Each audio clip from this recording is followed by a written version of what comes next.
Okay, beach plums are in season. It's now early September.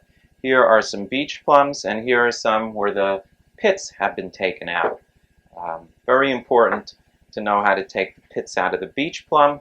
You take the beach plum like so. You squeeze it thusly, and then the most important thing is that the plum goes into the plums and the pit goes into the garbage and not the other way around. Otherwise, you're going to have some very angry guests eating dinner and biting into one of these things. So, it takes a while to do this, but it is worth it. And if there's a stem, you remove the stem also.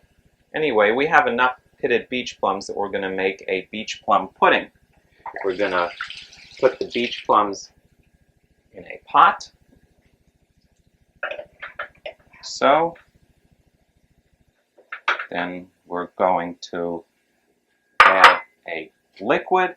I usually like to add freshly pressed apple juice, but at this point I don't have any available, so I'm going to add some apple juice concentrate. And we have about, how many beach plums would you say this is? This is about 3 cups of pitted beach plums, about 1/3 of a cup of apple concentrate. We'll add about a cup of water, and all these measurements can be approximate. So it's really not something you have to be exact with. And turn on the heat, that is always necessary.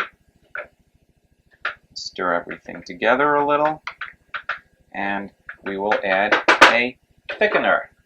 Let's say about 1/3 of a cup of tapioca.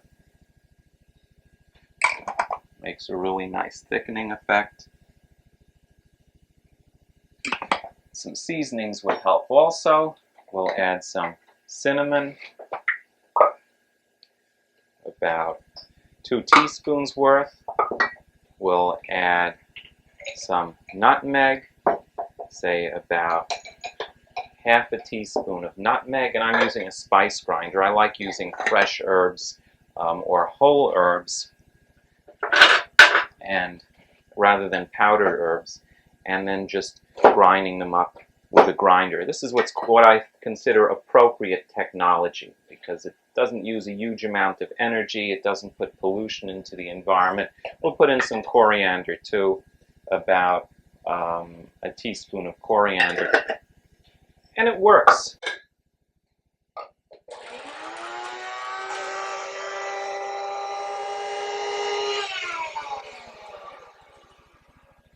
So here are our ground up spices.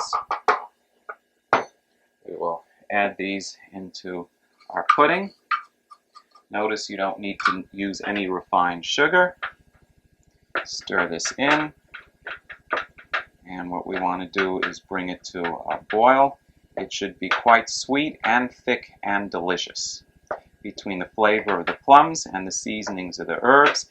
Plus, I have a bunch of chopped up almonds. I think we'll use about 1/2 cup of these roasted almonds just in the end when everything is finished. I chopped up the almonds in the food processor, put them in the oven at about 325 degrees for about 20 minutes. And they are so delicious, I want to eat them all now.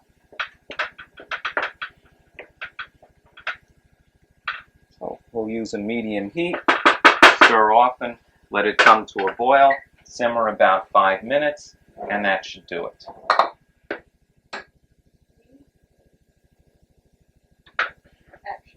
Well, our pudding is done. Let's give it a taste. Absolute heaven. My only regret is I made such a small pot of this recipe, because this is incredible.